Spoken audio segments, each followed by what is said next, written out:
there are lots of types of journals that you can start.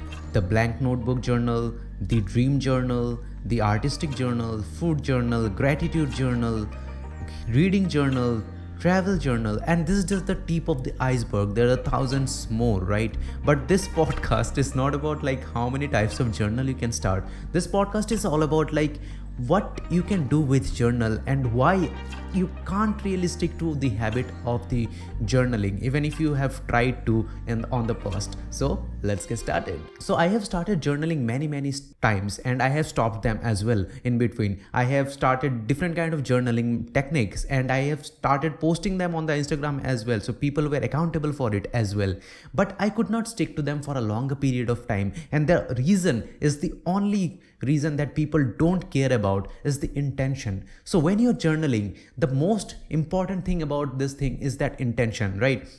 See, it's very fascinating to see like on 5 years ago what you have eaten as a breakfast on your birthday, right? This is very fascinating data. If you see it like, hey, I have eaten this kind of stuff, it's really nice to see. But why do you care? Do you really care about this stuff?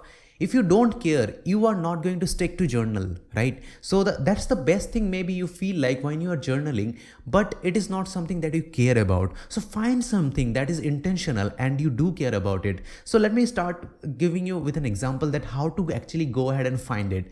Take out a piece of paper and write down what are the areas of your life needs improvement. And you also think that I deserve to be, live a better thing in these areas as well. So once you write down, it can be like health, it can be finance, it can be many different areas of your life. So do not restrict yourself while writing down, and obviously give yourself 20 to 30 minutes to make this practice. By the way, if you're doing this, you are already journaling as well, but you're not going to do this kind of journaling. So once you figure out that, hey, maybe this area or these two areas requires my attention, right? So pick at least one area. So to give you an example, suppose you see that your relationships with your mother or parents is not well, and also you think that it requires your attention, right? And also you see that your health is also not really on a perfect shape the way that you think that you deserve, right? Although you go to gym, but you think that this is not for the body I deserve more, right?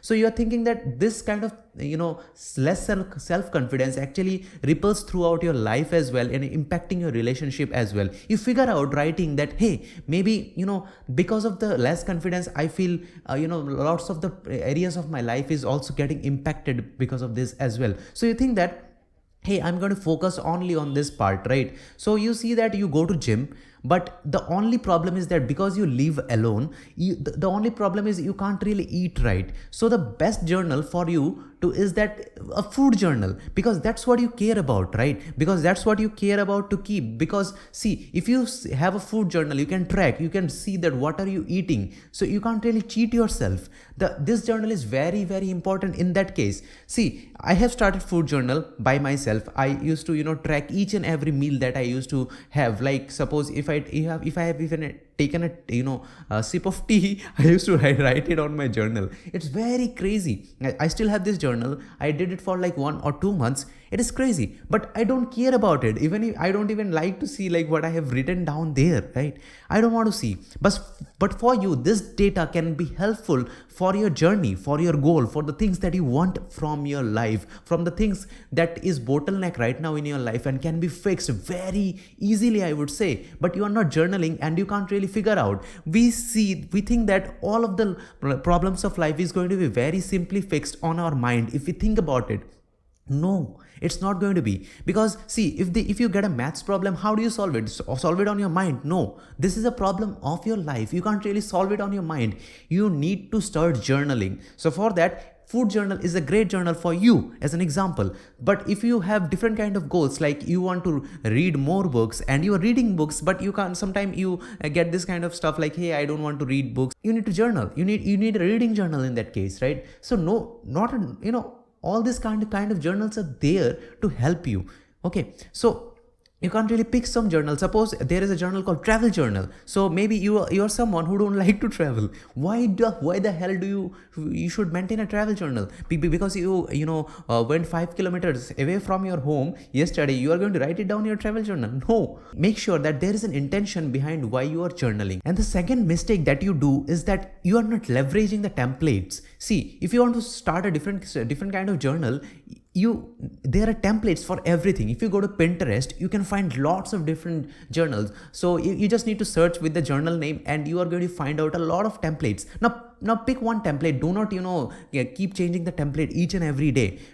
See 2, 3, 4 templates and see what's relevant for you. You don't need to exactly copy and paste it. Initially, exactly copy and paste the template, but do not use it as it is, because all the things that is written there may be not relevant for you. Suppose, there are certain kind of different techniques of exercise that you don't do, but it is there on your journal. Now you're going to be forced to do this kind of stuff, or if you don't do this kind of exercise, you're going to feel bad. So do not do it. Forget it, cut it down from the journal.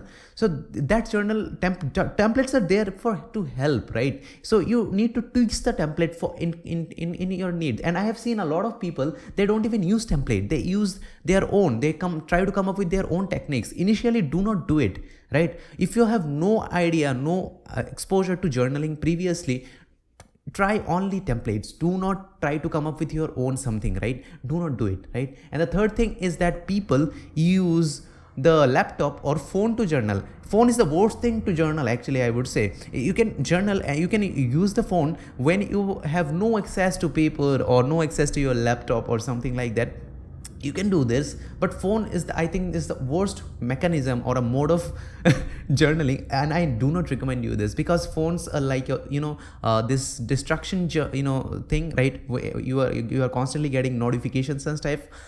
Please do not use your phone for journaling, right? So, and I highly recommend that you initially, when you start journaling, do not use your laptop as well. Try using pen and paper. See, after 20 years, maybe our kids will not even use much paper, and they will be mostly sticking to our screens all the time, like bigger screens, iPad and whatnot. What God knows what will come at that time, right? So it's very important.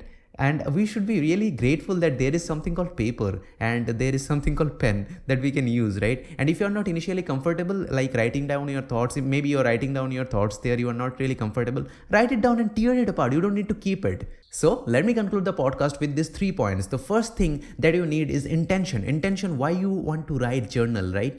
And the second thing is you are not using template. So start using templates and tweak them to your needs. And the third thing is start using paper. So if you're not really comfortable using paper, throw it out after you write down your journal, right? So that's it for today's podcast. If you like this podcast, don't forget to give 5 stars and don't forget to subscribe on this app as well. So if you have any query or message, we are ImpleBooks at Facebook, Instagram and Twitter. So that's it for today.